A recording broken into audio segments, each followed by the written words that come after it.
Hey guys, it's TrainerOblivio checking back in. I'm super happy and super excited to be back, especially because we're back in a very big way. I'm bringing to you guys something that has literally been in the works since the very inauguration of my streaming and YouTube career.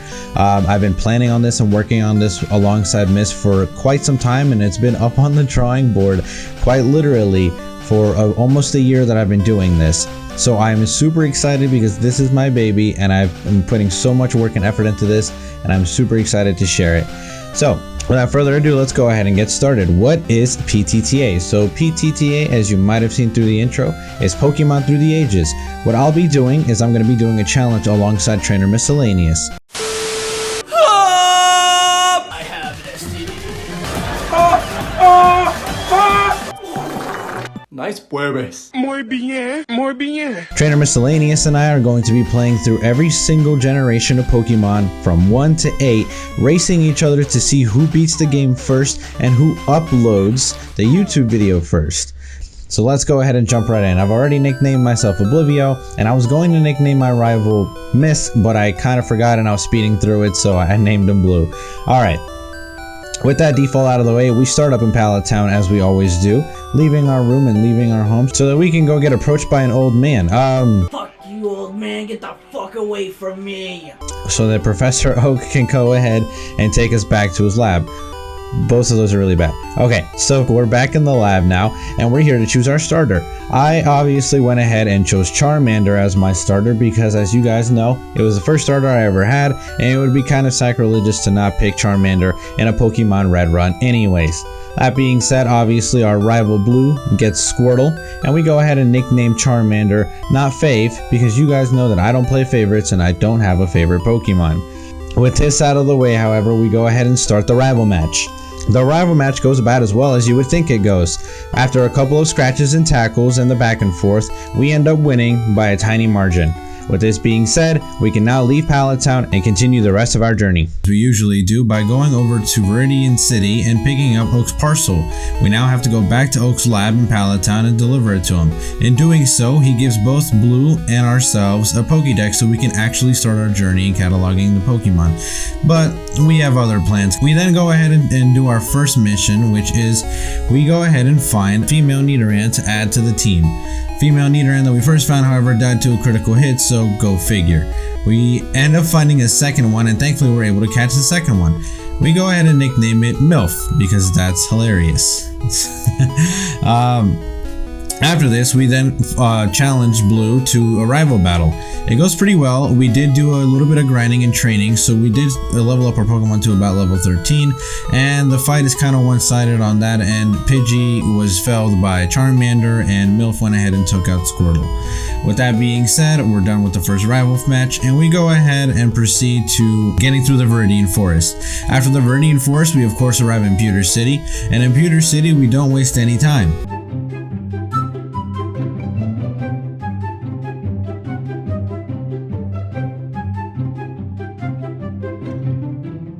After we get to Pewter City and heal up a bit, we go straight to the gym. In the gym, we are able to go ahead and challenge Brock, the very first gym leader and roadblock for the challenge.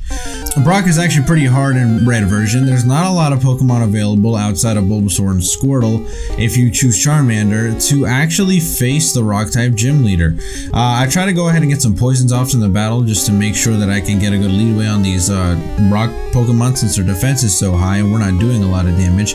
But unfortunately, I forget that Brock has about 20 full heals at his disposal, so it's actually really hard to put any status on Rock's Pokemon. That being said, however, thankfully he does not have potions, because we go ahead and we pull off a strategy to try to get Charmeleon to do more damage to Onix and get it down, but he ends up going down to Bide because I forget how Bide's mechanic works in Gen 1, and the swapping mechanics as well. MILF then goes on a very long back and forth with Onix, where I stall out the turns of Bide with Potions and Growl, and the rest of them I just tackle, Scratch, and Poison Sting to try to get some chip damage off, and after many turns, we finally defeat Brock. With that out of the way, however, we go ahead and we level up MILF a little bit and evolve it into Nidorina, and now we enter Mount Moon. In Mount Moon, we go ahead and take out a couple of Team Rocket members, pick up Lord Helix, and then of course proceed on to Cerulean City and the second rival match. match. At this point, we have a pretty good level hold now, and MILF has evolved into Nido Queen. Go ahead and add our third member to our team, an Oddish, which we of course nicknamed Gloomzo P. If you know, you know. We also catch an Abra on the first try pretty luckily with a Pokeball, and we nickname it Smell Ya Later after using a little bit of inspiration from Blue's Abra. We do it so that we can set up a glitch where I can get Mew and any other Pokemon using the special values, but it doesn't work out, so we kind of just can it. After this, we go ahead and take on the second roadblock of the challenge, and that would be the gym leader, Misty.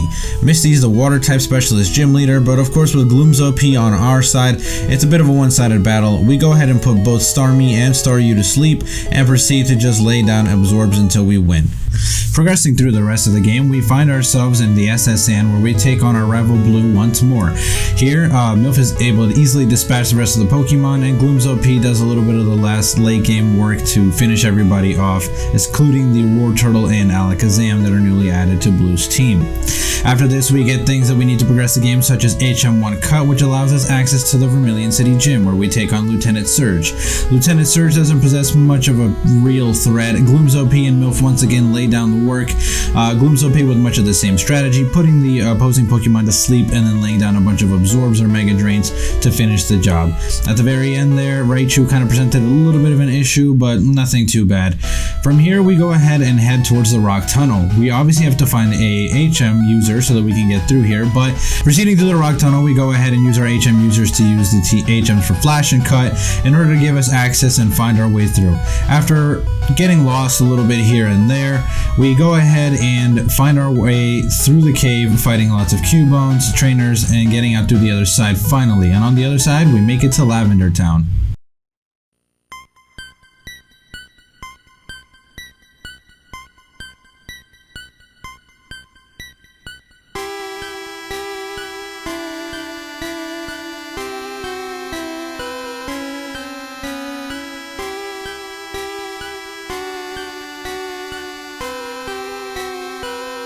Okay, seriously, I have no idea what creeped me out so much as a kid when I first played these games, but Lavender Town, I think it just must be the beats or the song itself is very, very creepy. We don't waste a lot of time here though, because in this section of the game, once you get to Lavender Town, a lot of the major portion of the map opens up to you.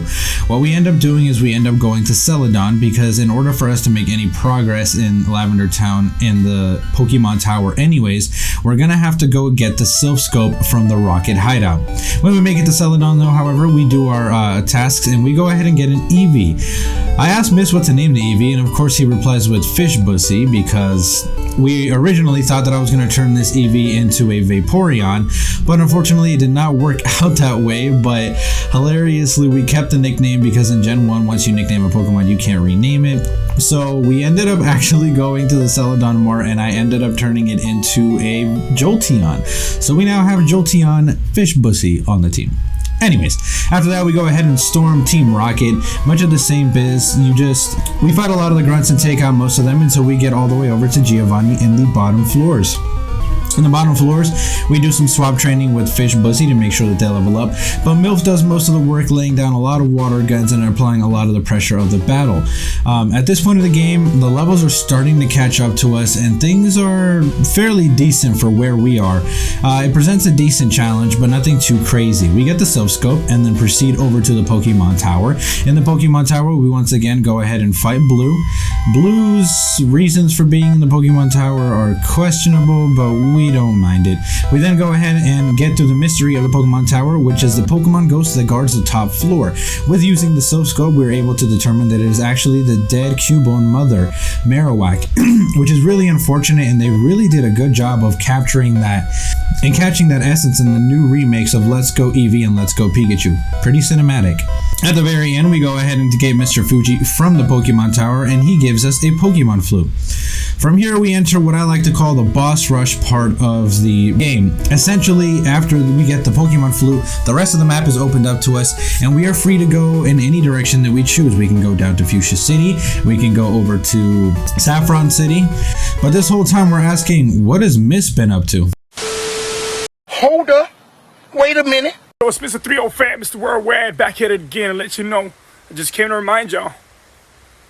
Que ese culo bota caca.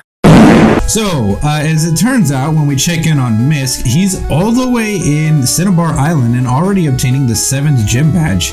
With that being said, we do our due diligences and we head on because we have to catch up to Trainer Misc. We start that by taking down the gym leader Erica in her gym. It is worth noting that while in the gym, Charmeleon evolves into Charizard. We then go ahead and ask Acevedo's mom to politely get out of the way, so that we can proceed down to Fuchsia City where we defeat Koga and Gloom evolves into Vileplume, regrettably. At any rate, we then go ahead with this new badge and our new Surf and Strength all the way down to Cinnabar Island, south of Pallet Town, and catch up with Misc. Now, I say we've caught up to Miscellaneous, but really we only got up to Cinnabar Island, so he's far ahead in probably levels and definitely in the foothold he has in the game. So I've got to think of a strategy, and I think I got just the one in mind. Let me show you what I'm thinking.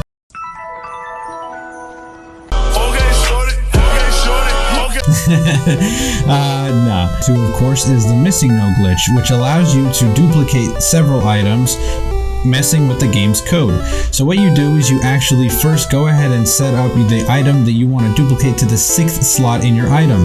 Then you go ahead and fly over from Cinnabar over to Viridian City. What you do from here is you go ahead and speak to the guy that actually shows you how to catch Pokemon at the very beginning of the game. You then fly back to Cinnabar Island, surf alongside this coast right here or just any coastline in general, and then you'll start to see the game glitch a little bit. After surfing for a while, you'll find the game's missing or glitched code, which is Missingno. After doing that, you go ahead and check your item, and the 6th item in your slot should be glitched. As shown here, the rare candy has a value of 0, and as you know, you cannot have a 0 value for any item. With this glitch on my side, I can now go ahead and perform the rest of the boss rush. I can take out Gym Leader Blaine. I can then go ahead and storm the Sylph Company and take out all of Team Rocket, or what's left of them. I can finish off our rival fight with Blue, and subsequently right after we pick up the Lapras gift, and is going to be the final Pokemon on our team. Right after that, we take out Giovanni in the rematch and Sabrina, and then we fight Giovanni once more for the entering the final gym boss fight of the game. After that, we have had all the gym badges and we are ready to move on to the final stretch of the game. In the final stretch of the game, the first thing that we do is we use the remainder of the last candies that we have so that we can avoid any useless grinding. After that, we take on Blue in the same spot that we took him on for the first rival match for one last kind of showdown before the actual final showdown. After here, we really are entering the last final stretch. We enter the Victory Road, we take on all of its challenges, and then we arrive at the Pokemon League. In the Pokemon League, as you guys probably already know, although we have remaining left to do, is to take out the Elite Four and become the champions. We enter the Elite Four and we take out each one of them. First starting with Lorelei, then Bruno, Agatha, and Dragon Master Lance himself. After defeating all 4, however, we are informed that Blue, our rival, has already become the champion, and he stands as the final wall before overcoming our road to championship. So we face Blue one final time. The champion battle is as follows. Champion Blue leads with his Pidgeot and we lead with Jolteon. After a singular Thunderbolt, Pidgeot goes down in one hit and we have a strong leadway of the battle. Champion Blue then tries to retaliate with his Alakazam, to which we then send out Charizard. Charizard is at a very high level right now and it has Slash. For those who aren't aware, your crit stat mattered with your speed in Gen 1, and Charizard was a very fast Pokemon, so Slash is an almost guaranteed critical hit, and we did beautifully. We then send out Milf to counter Rhydon because he sent out Rhydon to murder Charizard, and it goes down in a one-shot to Surf. After this exchange, Milf levels up, and Arcanine's about to get sent out, and we want to give a little bit of experience to Sarpal or Lapras, so he sends out the Arcanine. We get hit with an Ember, but no big deal. After a Hydro Pump, the Arcanine goes down as well.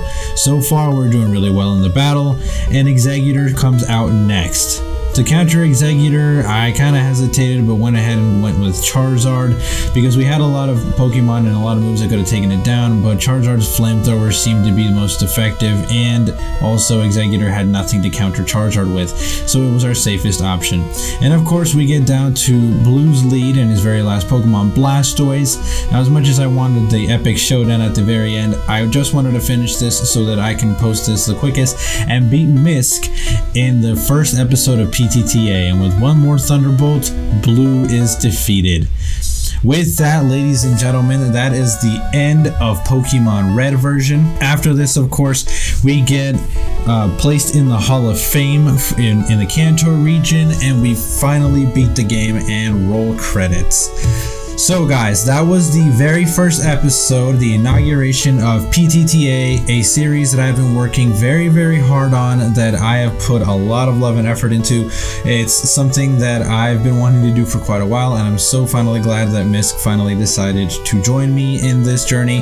Guys, let me know in the comment section below if you did enjoy this. Let me know what you thought about it, and if you're excited for any future episodes. I will be posting more frequently on YouTube. I've been away for a little while, and I do apologize for that, but thank you so much for that, guys, and thank you once again for your support. PTTA episode 2, of course, will be Generation 2, and that's going to be super exciting because that is my absolute favorite generation. I will be playing Pokemon Silver, and Misc will be playing Pokemon Gold. But until then, guys, and until the next episode, I'm TrainerOblivio. You guys are amazing, and I hope you have a good one. TrainerOblivio, checking out.